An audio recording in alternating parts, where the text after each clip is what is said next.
ರಾಜ್ಯದ ಇತಿಹಾಸದಲ್ಲೇ ಮುಖ್ಯಮಂತ್ರಿಯಾಗಿ ಹೆಚ್ಚಿನ ಅವಧಿ ಆಡಳಿತ ನಡೆಸಿದ್ದವರು ಹಿಂದುಳಿದ ವರ್ಗಗಳ ನೇತಾರ ಅಂತಲೇ ಗುರುತಿಸಿಕೊಂಡಿದ್ದ ದೇವರಾಜ್ ಅರಸು. 1972ರಲ್ಲಿ ಮೊದಲ ಬಾರಿಗೆ ದೇವರಾಜ್ ಅರಸರು ಸಿಎಂ ಆಗಿದ್ರು. ಅಲ್ಲಿಂದ 1977ರವರೆಗೆ ಒಟ್ಟು 5 ವರ್ಷ 286 ದಿನ ಅಧಿಕಾರವನ್ನ ನಡೆಸಿದ್ರು. ನಂತರ ಎರಡನೇ ಬಾರಿಗೆ ಸತತವಾಗಿ ಅಧಿಕಾರಕ್ಕೆ ಬಂದವರು 1978ರಿಂದ 1980ರವರೆಗೆ ಒಟ್ಟು 2792 ದಿನಗಳ ಕಾಲ ರಾಜ್ಯಭಾರವನ್ನ ಮಾಡಿದ್ರು. ಇದೀಗ ಅದೇ ಹಾದಿಯಲ್ಲಿ ಸಿಎಂ ಸಿದ್ದರಾಮಯ್ಯ ಸಾಗಿದ್ದಾರೆ. ಅದೇ ಮೈಸೂರು ಜಿಲ್ಲೆ, ಅದೇ ಹಿಂದುಳಿದ ವರ್ಗಗಳ ನಾಯಕರಾಗಿ ಅಧಿಕಾರವನ್ನ ನಡೆಸಿದ್ದಾರೆ. 2013ರಿಂದ 2018ರವರೆಗೆ 5 ವರ್ಷ 4 ದಿನಗಳ ಕಾಲ ಸಿಎಂ ಆಗಿ ಆಡಳಿತ ನಡೆಸಿದ್ರು. ಇದೀಗ ಸಿದ್ದರಾಮಯ್ಯ ಎರಡನೇ ಅವಧಿಗೆ 2023ರಿಂದ ಸಿಎಂ ಆಗಿ ಅಧಿಕಾರವನ್ನ ನಡೆಸುತ್ತಿದ್ದಾರೆ. ಇನ್ನು 2792 ದಿನಗಳ ಕಾಲ ಮುಗಿಸಿದ್ದು ಅರಸರ ದಾಖಲೆಯನ್ನ ಸರಿಗಟ್ಟಿ ರೆಕಾರ್ಡ್ ಬ್ರೇಕ್ ಮಾಡಿದ್ದಾರೆ ಸಿಎಂ ಸಿದ್ದರಾಮಯ್ಯನವರು. ಚಿಂತನೆಗಳನ್ನ ಕಾಯ್ದೆಯಾಗಿ ಮಾಡಿರ್ತಕ್ಕಂಥ ಅರಸೋರ ಸಾಧನೆಯನ್ನು ಹಿಂದಕ್ಕಿದ್ರಿ ಸರ್. ಈಗ ನಿಮ್ಮ ಚಿಂತನೆಗಳು ಯಾವ ರೀತಿ ಇರ್ತವೆ? ಇನ್ನೊಂದು ಕಾಯ್ದೆಗಳೇನ ಆಗ್ತಾವ? ಜನರ ಆಶೀರ್ವಾದ ಜನರ ಆಶೀರ್ವಾದದಿಂದ ಇಲ್ಲಿವರೆಗೂ ಬಂದಿದ್ದೀವಿ. ಎಷ್ಟು ದಿನ ಇರ್ತೀವಿ ಇಲ್ಲಿವರೆಗೆ ಬಂದಿದ್ದೀವಿ. ಮುಂದೇನೂ ಕೂಡ ಮುಂದುವರಿತಕ್ಕಂಥ ಕೆಲಸ ಮಾಡ್ತೀವಿ. ಜನರ ಆಶೀರ್ವಾದ ಇರೋವರೆಗೂ ತೃಪ್ತಿ ಇದೆಯಾ ಸರ್? ಅರಸೋರ ಸಾಧನೆ ತೃಪ್ತಿ ಇದೆಯಾ ಸರ್? ತೃಪ್ತಿ ಇದೆಯಾ ಅಲ್ಲ? ನನ್ನ ಆಡಳಿತ ತೃಪ್ತಿ ಇದೆ. ಈ ಚಿಂತನೆಗಳನ್ನ ಕಾಯ್ದೆಯಾಗಿ ಮಾಡಿರ್ತಕ್ಕಂಥ ಅರಸೋರ ಸಾಧನೆಯನ್ನು ಹಿಂದಕ್ಕಿದ್ರಿ ಸರ್. ಈಗ ನಿಮ್ಮ ಚಿಂತನೆಗಳು ಯಾವ ರೀತಿ ಇರ್ತವೆ? ಇನ್ನೊಂದು ಕಾಯ್ದೆಗಳೇನ ಆಗ್ತಾವ? ಜನರ ಆಶೀರ್ವಾದ ಜನರ ಆಶೀರ್ವಾದದಿಂದ ಜನಬೆಂಬಲಿತ ನಾಯಕ ದೇವರಾಜ್ ಅರಸು ಸಾಹೇಬ್ರದ ರಿಸಲ್ಟ್ ಇದಲ್ಲ, ರೆಕಾರ್ಡ್ ಅಲ್ಲ.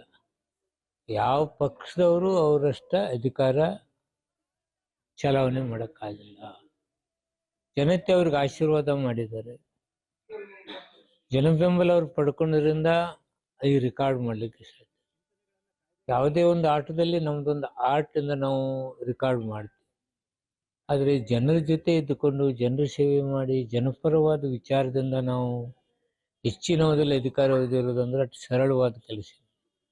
ಇಂತಹ ಕಠಿಣ ವ್ಯವಸ್ಥೆಯಲ್ಲಿನೂ ನಮ್ಮ ರಾಜ್ಯದ ಮುಖ್ಯಮಂತ್ರಿಗಳು, ನಮ್ಮ ನಾಯಕರಾದಂಥ ಸಿದ್ದರಾಮಯ್ಯಜಿಯವರು ಇಷ್ಟು ಅವಧಿಯಲ್ಲಿ ಶಾಸಕರಾಗಿ, ಸಚಿವರಾಗಿ, ಮುಖ್ಯಮಂತ್ರಿಗಳಾಗಿ ಜನಪರವಾದ ಕಾಳಜಿ ಅವ್ರದ್ದು ಎಷ್ಟಿತ್ತು ಅಂದರೆ, ದೇವರಾಜ್ ಅರಸು ಅವ್ರ ಜೊತೆಯಾಗಿಯೇ ಅವರು ಕೆಲವು ಸಾಮಾಜಿಕ ಬದಲಾವಣೆಗಳ ವಿಚಾರಗಳಲ್ಲಿ ಈ ಸಾಮಾನ್ಯ ಎಲ್ಲ 5 ಗ್ಯಾರಂಟಿಗಳನ್ನು ನಿಭಾಯಿಸ್ಕೊಂಡು ಹೋಗ್ತಕ್ಕಂಥದ್ದು.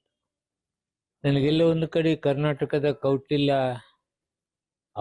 ಬಹುಶಃ ಅವತ್ತಿನ ಯುಗದಲ್ಲಿ ಅವ್ರ ಕೌಟಿಲ್ಯ ಇರಬೇಕು. ಇವತ್ತು ಸಿದ್ದರಾಮಯ್ಯ ಅವರು ಕರ್ನಾಟಕ ರಾಜ್ಯದಲ್ಲ, ದೇಶದ ಒಬ್ಬ ಆರ್ಥಿಕ ತಜ್ಞ, ಕರ್ನಾಟಕದ ಕೌಟಿಲ್ಯ ಅಂದರೆ ತಪ್ಪಾಗಲಾರದು. ಇಂಥ ಅದ್ಭುತವಾದ ಸಾಧನೆಗೈದಂಥ ಮುಖ್ಯಮಂತ್ರಿಗಳ ಸಚಿವ ಸಂಪುಟದಲ್ಲಿ ನಾನಿದ್ದೀನಿ. ನನಗೊಂದು ಹೆಮ್ಮೆ. ಅವ್ರ ಜೊತೆಯಲ್ಲಿ ಈ ಸಲ ನಾವು ಆರಿಸಿ ಬಂದು ನಾನು ಸಚಿವನಾದದ್ದು ನನಗೊಂದು ಹೆಮ್ಮೆ. ಹೀಗೆ ಅಭಿವೃದ್ಧಿ ಪರ, ರೈತ ಪರ, ಸಾಮಾಜಿಕ ನ್ಯಾಯದ ಪರ, ಯಾವುದೇ ಜನಾಂಗಕ್ಕೆ ನೋವು ಅಂತೇಳಿ ಬಂದಾಗ, ತೊಂದರೆ ಹೊತ್ತು ಬಂದಾಗ ನಾನಿದ್ದೇನೆ ಅಂತಕ್ಕಂಥ ಧೈರ್ಯ ತುಂಬತಕ್ಕಂಥ ಸಿದ್ದರಾಮಯ್ಯನವರು ಇಷ್ಟು ವರ್ಷ ಅವರ ಅವಧಿಯಲ್ಲಿದ್ದದ್ದು ನಮಗೆ ಹೆಮ್ಮೆ ತರ್ತಕ್ಕಂಥದ್ದು. ಅದು ಜನತೆಯ ಆಶೀರ್ವಾದದಿಂದ ಇಲ್ಲಿವರೆಗೆ ಅವರು ಬಂದಿದ್ದಾರೆ. ಇನ್ನೂ ಅವರು ಮುಂದುವರೆದು ಜನತೆಯ ಸೇವೆ ಮಾಡತಕ್ಕಂಥ ಅವಕಾಶ. ಹೆಚ್ಚು ದಿನಗಳು ಮುಖ್ಯಮಂತ್ರಿಗಳಾಗಿದ್ದು ದೇವರಾಜ ಅರಸು ಅವರು. ನಿಜಲಿಂಗಪ್ಪ ಅವರು ಅಷ್ಟೇ, ಸುಮಾರು 7 ವರ್ಷ ಕೂಡ ಅವರು ಆಗಿದ್ದರು. ಅವರಿಬ್ಬರನ್ನೂ ಮೀರಿಸಿ ಇವತ್ತು ಸಿದ್ದರಾಮಯ್ಯನವರು ಅತಿ ಹೆಚ್ಚು ದೀರ್ಘಕಾಲದ ಮುಖ್ಯಮಂತ್ರಿ ಅನಿಸ್ಕೊಂಡಿದ್ದಾರೆ. ಯಾವ ರೀತಿ ದೇವರಾಜ ಅರಸು ಅವರು ಜನಪರ ಕಾರ್ಯಕ್ರಮಗಳನ್ನು ಕೊಟ್ಟಿದ್ದರೋ, ನಿಜಲಿಂಗಪ್ಪನವರು ಒಳ್ಳೆಯ ನಾಯಕತ್ವವನ್ನು ಕೊಟ್ಟಿದ್ದರೋ, ಅದೇ ರೀತಿ ನಮ್ಮ ಮುಖ್ಯಮಂತ್ರಿಗಳು ಕೂಡ ಜನಪರ, ಅದರಲ್ಲಿ ವಿಶೇಷವಾಗಿ ಯಾರು ಆರ್ಥಿಕವಾಗಿ ದುರ್ಬಲರಿದ್ದಾರಲ್ಲ, ಅದು ಜಾತಿ ಇಲ್ಲ, ಜಾತಿ ಮತ ಏನೂ ಇಲ್ಲ. ಯಾರು ಆರ್ಥಿಕವಾಗಿ ಹಿಂದುಳಿದಿದ್ದಾರೆ ಅಂಥವ್ರಿಗೆ ಬಲ ಕೊಡುವಂಥ ಕೆಲಸವನ್ನು ನಮ್ಮ ಮುಖ್ಯಮಂತ್ರಿಗಳು ಈ 7.5 ವರ್ಷದಲ್ಲಿ ಮಾಡಿದ್ದಾರೆ. ಅವರಿಗೆ ಅಭಿನಂದನೆಗಳನ್ನು ಸಲ್ಲಿಸ್ತಾರೆ. ಬಸವರಾಜ ರಾಯರೆಡ್ಡಿ ಅವರು ಹೇಳ್ತಿದ್ರು 2028 ಮೇವರೆಗೂ ಕೂಡ ಸಿದ್ದರಾಮಯ್ಯನವರೇ ಮುಖ್ಯಮಂತ್ರಿಗಳಾಗಿರಬೇಕು ಅಂತ ಆಸೆ ನಿಮ್ಮ ಆಸೆ ಏನಿಲ್ವಾ ಸರ್? ಹೈಕಮಾಂಡು ಸಿದ್ದರಾಮಯ್ಯ ಅವರು ನಮ್ಮ ಪಕ್ಷದ ಅಧ್ಯಕ್ಷರು ಏನು ಹೇಳ್ತಾರೆ ಅಷ್ಟೇ. ನಾವು ಯಾವಾಗ ತೀರ್ಮಾನ ಆಗುತ್ತೆ ಸರ್? ಎಲ್ಲರೂ ಇದೇ ಡೈಲಾಗ್ ಹೇಳ್ತಿದ್ದಾರೆ ಸರ್. ಎಲ್ಲ ಕೇಳಬೇಡಿ. ನೀವು ದೆಹಲಿಗೆ ಹೋಗ್ತಾ ಇದ್ದೀರಾ ಸರ್? ನಾನು ಗಡ್ಕರಿ ಅವ್ರ ಮೀಟಿಂಗ್ ಕರೆದಿದ್ದಾರೆ. ಪ್ರತಿ ವರ್ಷ ಮೀಟಿಂಗ್ ಇರುತ್ತೆ. ಹೋದ ವರ್ಷ ನಾನು ಕಾಲ್ ಆಪರೇಷನ್ ಆಗಿತ್ತು, ಹೋಗಿರಲಿಲ್ಲ. ಇವತ್ತು ಹೋಗ್ತಾ ಇದ್ದೀನಿ. ಸಾರಿಗೆ ಇಲಾಖೆಗೆ ಸಂಬಂಧಪಟ್ಟಾಗೆ ಅದು ಪ್ರತಿ ವರ್ಷ ಇರುತ್ತೆ. ಈ ವರ್ಷ ಕೂಡ ಹೋಗ್ತಾ ಇದ್ದೀನಿ.